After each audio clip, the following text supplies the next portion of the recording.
The author of the next question is Michael Puno. This is what he had in mind. Bakit sa misa, ang pari lang ang umiinom ng alak? Michael, maraming salamat sa iyong tanong. No?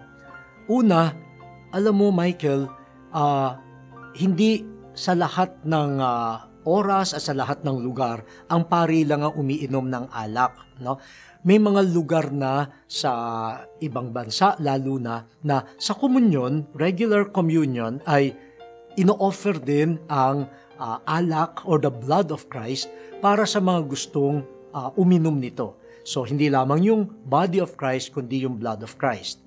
Halimbawa, sa amin, sa Imus, sa cathedral, lalo na kapag big feast, halimbawa yung Holy Thursday, the commemoration of the Last Supper, ino-offer namin sa mga tao yung gusto na uminom ng dugo ni Kristo.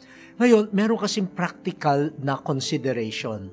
Sa dami ng mga nagsisimba, no, lalo na sa atin, yung amount ng alak ay parang kailangang napakarami. Okay? Kaya sa mga maliliit na communities, madali nilang gawin yon. No? Pero kung gusto mo talaga, siguro pwede mong maipabatid sa inyong parish priest na baka may mga occasions na maging available ang pag-inom sa dugo ni Kristo. Pero huwag ka rin mag-alala kasi si Kristo ay present, buong buo doon sa bread na naging kanyang katawan. At present din siya buong buo doon sa wine na naging kanyang dugo.